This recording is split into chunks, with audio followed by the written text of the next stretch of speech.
Bom dia pessoal, tudo bem? A gente está aqui para iniciar, né, nossa série de podcast durante o Conversa Eucarística. E para começar, a gente está aqui com Dom Beto, ele é bispo da Diocese de Juazeiro, da Bahia, e está aqui para conversar um pouquinho com a gente. Então, Dom Beto vai se apresentar. Bom dia Pedro, bom dia pessoal. Eu sou Dom Beto Reis, bispo da Diocese de Juazeiro, da Bahia, nas margens baianas do Velho Chico, do Rio São Francisco. Lá onde as irmãs, as religiosas da instituição cristã, as damas, estão presentes desde 2018.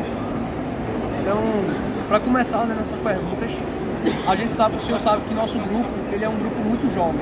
Então, ele aborda pessoas ali dos seus 15, 16 anos e vai até os seus 25, 26, em sua média, né, nossa maioria de pessoas. E aí a gente sabe que é um momento de vida em que a gente tem muitas dúvidas, muitos questionamentos de vocação, o que fazer da vida, a profissão. Se alguém tem uma vocação religiosa, se pergunta, será que é isso mesmo? Então, como é que foi para o senhor? Acredito que o senhor tenha tido algum pensamento de trabalhar com alguma coisa, ter alguma profissão. Como foi essa trajetória até aqui, né? Até esse momento? De fato, eu sempre digo que desde que me entendo por gente, que eu quero ser padre. Eu já queria ser padre desde pequenino, celebrando missa, com suco de uva, na época não tem suco de uva, daqueles envelopes com pozinho. E bolacha Maria, então sempre dizia que queria ser padre, mas de fato na adolescência, na juventude, isso foi ficando mais claro, sobretudo a partir da participação da vida da comunidade. Eu estava também em colégios religiosas, né, e participava da paróquia, da vida da comunidade, e com isso foi discernindo. Eu sempre acho importante que o certo não é perguntar, você quer ser padre, você quer ser uma religiosa, quer ser um leigo que serve na sua comunidade. A pergunta tem que ser, você sente o chamado? É uma questão de diálogo entre o Senhor que chama todos indistintamente e a pessoa que se coloca generosamente à escuta. E aí vai discernindo o que o Senhor quer que eu faça. Como disse o apóstolo Paulo na estrada de Damasco, queres que eu faça, como disse também Francisco de Assis. Então acho que isso é importante. Eu fiz essa experiência, entrei no seminário muito jovem, com 17 anos, depois fiquei frade com 20 anos, lá em Santa Catarina. Eu sou natural de Santa Catarina, mas quando eu estava com 22 anos, no início da minha caminhada como religioso, eu tomei a decisão, pedi para vir para o Nordeste. Então vim para o Nordeste com 22 anos de idade, porque há mais de 33 anos no Nordeste.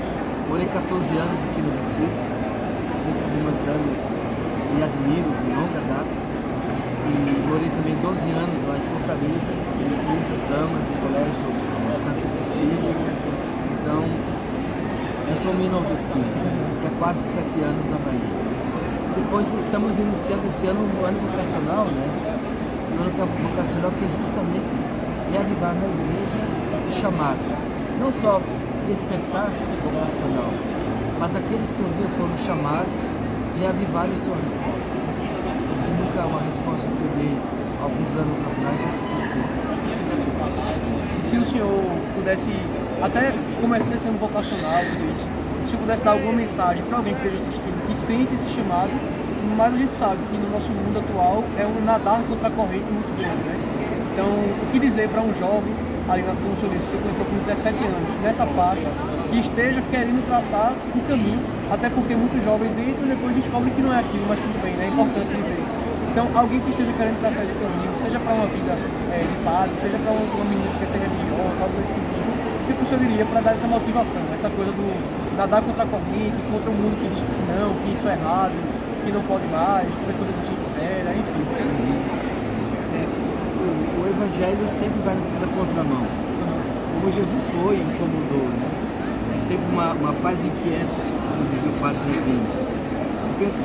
Penso não creio que é fundamental a oração. Porque vocação é chamado, vocário e resposta. Deus chama sempre e a pessoa dá a resposta. Então essa resposta vai se dando num processo de diálogo com Deus. O Papa Francisco sempre disse, quem não reza não vai longe. Então o primeiro passo assim, para a gente discernir a vontade de Deus é crescer nessa amizade com Ele, colocar-se como discípulo do escudo do Mestre. Hoje essa categoria discípulo é muito presente na igreja. Porque antes de ser bispo, ser padre, religiosa, ser coordenador de uma pastoral, membro de um grupo de jovens. Eu devo ser discípulo de Jesus. Discípulo padre, discípulo religioso, discípulo servindo a comunidade, porque isso é o que importa. E muito bom, além disso, como o senhor bem disse, antes de ser qualquer coisa, de querer ser um padre, de querer, enfim, ser alguma função, né, na vida eclesial, todos nós temos que ser discípulos. E aí, trazendo isso, até olhando para esse aspecto da vocação, nas diversas vocações que cada um tem, a vocação leiga ela é a mais, como eu posso dizer, a mais comum, tem mais gente dentro, né? Então, o que é que o senhor pode dizer para um jovem que ele quer viver essa vida cristã, mais inserido no mundo? Então, como o próprio Papa São João Paulo II ele falava, né? O jovem ele precisa estar no mundo, mas não ser do mundo. Então, o que é que o senhor pode falar para a gente jovem que tem nossas atribuições, que tem nossa faculdade, nosso trabalho, que vive, mas que tem que trazer esse ser luz, né? Esse ser diferente, esse ser de Deus? Justamente, acho que o leigo, o Concílio Vaticano II, celebrado há 60 anos, trazia isso. O leigo é a igreja no coração do mundo e o mundo no coração da igreja.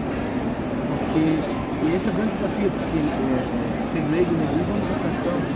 E dentro dessa vocação legal, a vocação ao matrimônio, que é uma vocação vivida a dois, de testemunhar e manifestar o amor de Cristo pela sua igreja e pela humanidade.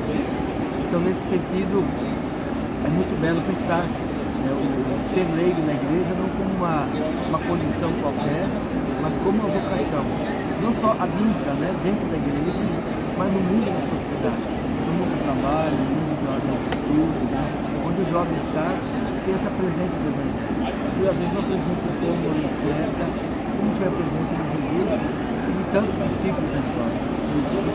Tem aquela frase de São Francisco de Assis, que ele fala: viva o Evangelho, se necessário, use palavras. Então, com a vida. E aí eu queria, até trazendo isso, perguntar ao senhor como é na sua diocese o trabalho com os jovens.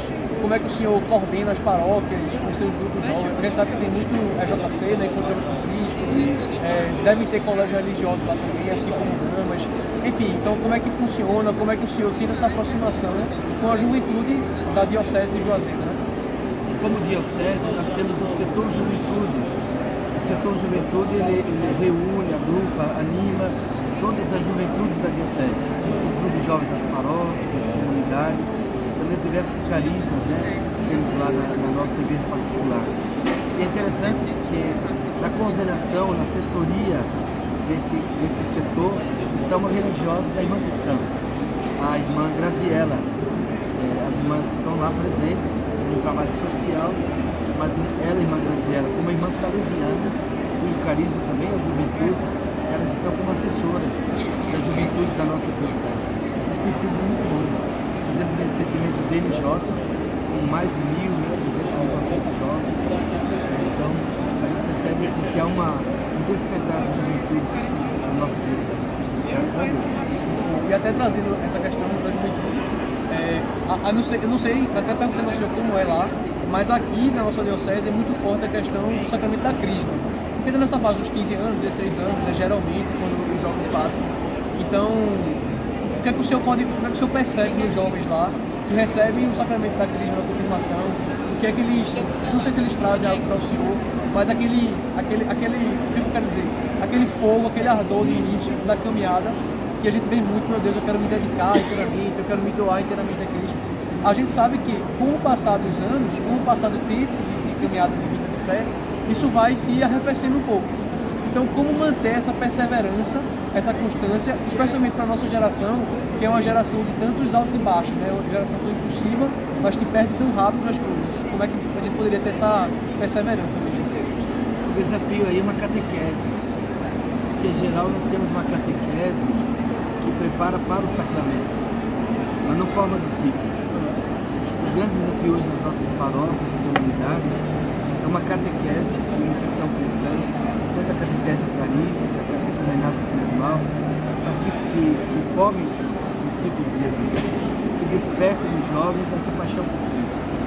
Quando isso não acontece, aquilo não vira uma espécie de formatura, uma celebração bonita, mas depois os jovens não mantêm o vínculo com a comunidade. Então, nesse sentido, o grande desafio nesse trabalho com a juventude é a catequese crismal, que deve ser uma catequese que desperta no jovem essa paixão por Cristo e essa alegria de ser igreja, de viver essa fé em Cristo na comunidade cristã. Eu acho que esse é o grande desafio. E depois, né, da celebração da Crisma, quando a própria paróquia já indica opções concretas para o jovem. Às vezes ninguém apresenta nada concreto, o jovem fica e vai, o mundo vai trazendo suas propostas, e o jovem, usando a palavra que ele pregou, né, arrefecendo a chama do amor a Cristo, da caridade. E é muito importante ter essa noção de que a gente sozinho não vai a lugar nenhum, né? A nossa vida de fé ela é feita para viver de forma comunitária. Então, é a importância de participar de grupos, participar de comunidades, participar da vida paroquial. As paróquias elas têm as suas diversas ali pastorais que você pode atuar e tudo mais. Então, esse chamado que o jovem é levado a ter, né? E aí, já chegando ao final da nossa entrevista, nossa conversa, eu queria fazer uma pergunta um pouco mais pessoal, assim, para esses jovens que estão assistindo, de forma mais pessoal. O senhor tem algum hobby, alguma coisa que o senhor gosta de fazer, algum esporte, ver alguma coisa, ler alguma coisa, alguma música? Não? Se o senhor tiver alguma coisa desse sentido, o que é que o senhor diria que o senhor gosta? Eu gosto muito de ler, eu gosto de literatura. Legal. Inclusive os autores pernambucanos eu gosto muito. Quando eu morava aqui no Recife, ia sempre no Espaço Passaga, a casa onde nasceu, na sua infância, Manuel Bandeira. Eu gosto muito de literatura, de leitura em geral, nessa área de espiritualidade e tal. Não tenho muito físico de atleta, então, mas eu gosto de caminhar, Legal. de perambular. Depois também, utilizo as redes sociais também, eu vejo como uma possibilidade também de evangelização, de chegar aos jovens. Então, quando eu posto assim, um pouquinho da missão que eu realizo, dos desafios, não só com foto, mas às vezes um texto também que ajuda a interpelar. E aí, já chegando ao final, né, porque o bispo precisa ir para outra missão, a vida não para, né? Uma mensagem final que o senhor pode dizer aos jovens que estão assistindo, que o senhor queira falar e também divulgar suas redes, né, para a gente seguir e acompanhar. Quiser que Deus abençoe a todos, né? E me alegro muito com as irmãs e com as religiosas da instrução cristã que celebram os 200 anos da sua fundação. Carisma vem de Haris, graça. Então, o carisma dado pelo Espírito, a Madre Agatha Verhelli, é um carisma que se mostra muito atual hoje, sobretudo sacrificar-se pela juventude. Então, que Deus abençoe todas as religiosas da instrução cristã e todos os jovens que bebem desse carisma que tem 200 anos, mas é profundamente atual. Mais do que nunca, precisamos de pessoas e de jovens que se consagrem, que se dediquem à juventude, que se sacrifiquem pelos jovens. Eu mesmo me angustio muito de ver a situação dos nossos jovens hoje. Nas redes sociais é sempre Dom Beto Breis, B-R-E-I-S. Então, obrigado a todos que acompanharam. Quero agradecer aqui a Dom Beto, um prazer, uma alegria. E a gente fica ligado que teremos muito mais programas. Valeu, pessoal. Tchau, tchau.